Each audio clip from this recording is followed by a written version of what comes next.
Salut tout le monde, c'est Denis, j'espère que vous allez bien. Aujourd'hui on se retrouve suite au nouveau reportage de TF1. Reportage qui va encore une fois expliquer à des millions de Français, puisque ce journal est quand même regardé par des millions de Français le soir. Donc on va expliquer que le véhicule électrique ça coûte super cher, que c'est nul, que ça marche pas, enfin voilà, un petit peu tout ce qu'on entend habituellement. Donc cette fois-ci c'est moi qui m'y colle pour débunker la vidéo. On va voir que tous les chiffres qu'on nous a présentés comme la vérité absolue sont complètement farfelus. Et ben voilà, on va sur mon PC, je vais vous montrer des petits extraits en images du reportage. Je pense pas que j'ai le droit de réutiliser la vidéo, donc je vais juste sortir des images mais en les recontextualisant, parce que je veux pas non plus que ce soit sorti du contexte et qu'on pense que moi-même je fasse des raccourcis. Allez, direction l'ordinateur pour voir tout ça. Donc cette petite dame qui est présentée comme un gros rouleur, 1200 km par mois, bon, je trouve pas ça non plus exceptionnel, 1200 km par mois, ça fait 15 000 km par an, c'est ce que je fais, je suis pas un gros rouleur, mais bon, soit. Qui paye beaucoup plus cher sa recharge depuis qu'elle a un véhicule électrique, ça lui coûte plus cher qu'un équivalent en véhicule thermique. Donc elle annonce qu'elle a fait une petite comparaison, donc elle calcule 9 euros au 100 km pour son véhicule, un véhicule thermique. Donc j'ai refait une extrapolation, 9 euros au cours actuel du diesel qui est à 1,60 € le litre, ça donne une consommation de 5,5 litres au 100, donc voilà, c'est cohérent pour un diesel. Et elle annonce 13 euros au 100 km pour un véhicule électrique. Et là, au premier visionnage du reportage, je me dis quoi? Mais comment elle peut arriver à un coût aussi élevé alors que je suis chez moi 5 fois moins cher, approximativement. Donc, on va faire quelques calculs. Hein. Je prends le tarif réglementé EDF, voilà, recharge sur une prise renforcée. Les calculs sont simplifiés vraiment, mais c'est pour vous donner un ordre de grandeur. Donc voilà, à 25 centimes le kilowattheure chez moi, avec une consommation mixte de 15 kWh au 100, ce qui est à peu près ça pour le Volvo qui est présenté dans la vidéo. On est à 3,75 € au 100 km. Très très loin des 13 euros. Allez, on va aller plus loin. En ce moment, il y a des belles offres chez plein de concurrents d'EDF qui tournent autour de 20 centimes le kilowattheure. Donc toujours en tarif pas d'heure creuse, etc. Vraiment toute la journée.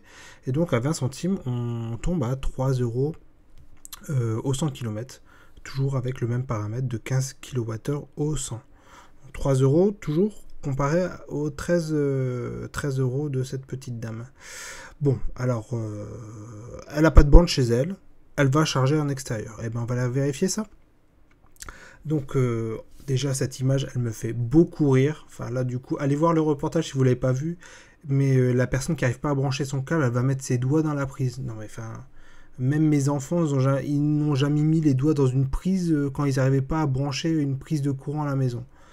Donc bref, elle finit par y arriver, on va dire que voilà, elle y connaît pas trop, mais bon bref.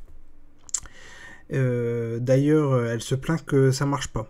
Bon, alors, est-ce que la borne marche pas? Je pense que la borne marche puisque le véhicule d'à côté est en train de charger. Et là, ce qu'on entrevoit sur la capture d'écran déjà, c'est que, enfin sur la capture que j'ai fait de la vidéo, c'est que son véhicule a l'air déjà bien chargé. Et je me demande si elle n'a pas mis une limite de charge à 80% par exemple, 90%, et que du coup, voilà, la borne ne veut pas charger pour cette simple raison. Mais bon, on n'est pas là pour parler de ça. Où est-ce qu'elle a chargé? Donc, grâce au QR code qu'on entrevoit, que j'ai réussi à avoir de manière très nette, j'ai pu scanner ce QR code et j'ai pu voir qu'elle était à Cahors. Non, pas Cahors, attendez que je recherche, à Clohars, pardon. Et donc regardez les tarifs que j'ai trouvés là-bas. Donc voilà, elle est à Clohars, je vais y arriver, excusez-moi. Et donc c'est une borne gérée par West Charge. Donc j'ai regardé, Cahors dans le Finistère, donc voilà, on a le tarif qui est affiché ici, donc 0,40 centimes le kilowattheure pour les non-abonnés. Pour les abonnés, pardon. Pour les non-abonnés, c'est le même tarif avec 1 euro de plus par recharge. Donc 40 centimes le kilowattheure pour une borne lente, bon, c'est pas un super tarif, c'est pas un tarif trop cher non plus. Mais bon, on va partir de cette base.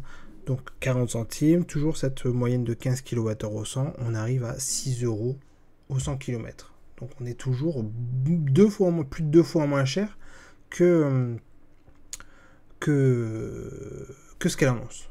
Donc je me dis peut-être qu'elle parle de la charge rapide, puisque on a un petit coup à côté, charge rapide, 0,55 centimes le kilowattheure. Attention, après 1 heure de charge, on a une majoration forfaitaire de 20 centimes par minute. Donc je suppose qu'elle va pas charger quand même plus d'1 heure, enfin ce qui n'aurait pas de sens de se mettre sur une borne rapide si c'est pour charger plus d'1 heure.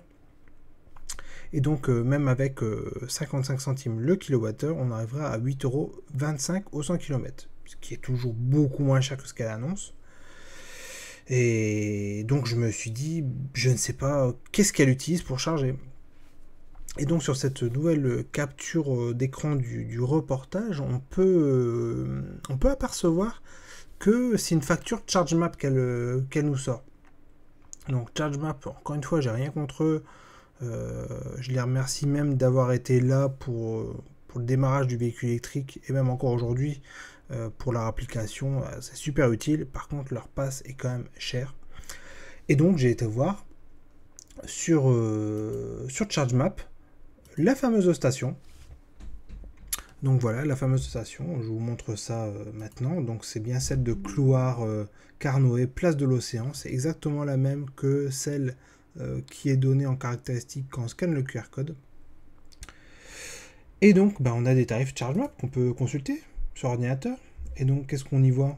44 centimes le kilowattheure, plus un coût fixe de 1,096€, c'est précis, 1,10€ pour arrondir, par recharge. Donc 44 centimes le kilowattheure, on est aux alentours, alors là j'ai pas préparé les calculs, mais on est aux alentours de 7 euros au 100 km. Donc je ne comprends pas d'où sortent ces chiffres, je ne comprends pas que TF1 ne soit même pas en capacité de vérifier les informations données par cette dame. Moi ça me fait juste débloquer des choses comme ça. Et voilà, ceux qui n'y connaissent rien et ceux qui sont déjà de base plutôt contre le véhicule électrique, vous continuez à les alimenter avec de fausses informations. Donc voilà, ça m'énerve fondamentalement ce genre de fausses informations. Je pense qu'il faut vraiment prévenir l'Arcom que vos sources sont juste pas bonnes. Donc voilà. Et pour finir, on va parler de la borne qui lui est proposée. Hein. Donc on lui propose une borne de recharge chez elle à 1500 €. Bon, est-ce que déjà la borne va lui convenir? Bon, ça c'est un autre débat. C'est vrai que beaucoup de gens pensent que la borne est obligatoire à la maison.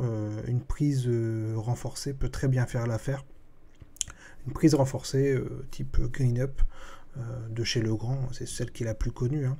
Ça va vous coûter une grosse centaine d'euros en matériel. Si vous le posez vous-même, il n'y a pas besoin de consuel, il n'y a pas besoin d'électricien pour le faire. Si vous connaissez et respectez les consignes, c'est pas plus compliqué à mettre qu'une prise de courant. Il faut juste rajouter un disjoncteur différentiel dans votre tableau et une ligne dédiée de courant.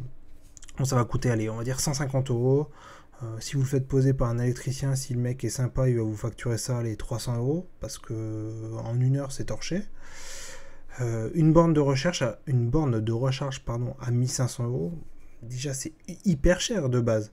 C'est 1500 € aide déduite, aide non déduite. Si c'est aide déduite, déjà je peux vous dire que votre installateur il s'en met plein les poches. Qu'est-ce que vous voulez que je rajoute là-dessus? Bon, 1500 €, allez, on va dire il y a des bornes, on en trouve facilement à 1000 €. Et ensuite, on est parti pour charger à 3 € de l'heure, 3 € des 100 km chez soi, voire même moins si on a un contrat d'électricité heure creuse. Donc voilà, moi chez moi, j'ai même pas fait le calcul, mais moi j'ai un abonnement Tempo, donc c'est comme celui qui est privilégié par les conducteurs de véhicules électriques qui rechargent leur véhicule chez eux. 13 centimes en heure creuse. Enfin voilà, donc je diminue, je suis à moins de 2 euros au 100 km avec mon véhicule électrique. Donc arrêtez de dire que le véhicule électrique coûte cher. Enfin, pas dans ces conditions-là. Quelqu'un qui vit en appartement, qui est obligé de charger à une station de recharge rapide, oui, effectivement, il va avoir des prix qui vont se rapprocher du coût du véhicule thermique parce qu'il va charger aller à 50 centimes le kilowattheure. Mais pas quand on a la possibilité de charger chez soi. Donc voilà, obligé de perdre du temps, passer 10 minutes à faire une vidéo, de la préparer, de la poster, voilà, perdre du temps pour un reportage qui dure, 1 minute sur le sujet, parce que vraiment, cette partie du reportage, c'est 1 minute.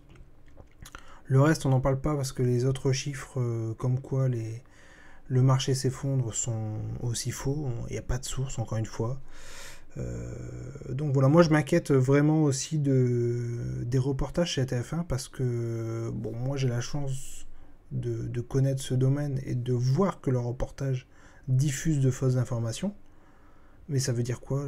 Tous les autres reportages qu'on peut regarder, est-ce que les sources sont vérifiées? Ou alors est-ce que TF1 est juste anti-VE et qu'il a décidé de faire du sensationnalisme en cherchant spécifiquement des gens qui ne s'en sortent pas, qui font les mauvais choix, qui sont mal conseillés. Voilà, c'est pas votre but TF1 d'aider les gens à appréhender ce changement. On va y passer. Ne vous faites pas d'illusions. Qu'on le veuille ou non, on va être forcé de passer au véhicule électrique. Ou alors d'arrêter les véhicules parce que on aura des catastrophes climatiques qui vont arriver, vous en avez même pas conscience, et voilà, c'est pas les 2, 3, 4 petits degrés qu'on a en plus l'été qui nous attendent dans les prochaines années, si vous vous rendez pas compte. Continuons à brûler du pétrole, mais bon, ça c'est un autre sujet. Voilà, petite vidéo, j'arrête là, donc vraiment pas content. Moi je supporte plus les reportages de TF1. Dites-moi ce que vous en pensez en commentaire. Dites-moi ceux qui n'y connaissent rien. Je pense pas que, enfin, ça m'étonnerait que vous regardiez ma vidéo si vous n'y connaissez rien. Mais si vous découvrez ce reportage et que vous n'avez jamais eu de véhicule électrique, dites-moi à quel point ça vous influence négativement dans la possibilité d'avoir un véhicule électrique. Bon allez, je vous dis à la prochaine. N'hésitez pas à vous abonner à ma chaîne. Ça me permet petit à petit d'avoir une audience qui s'élargit et de pouvoir partager ma passion avec vous. Allez, bonne rentrée à tous. On est le 1er septembre, demain c'est la rentrée des classes. Bon courage à tous les parents qui vont déposer leurs enfants demain matin. Allez, salut!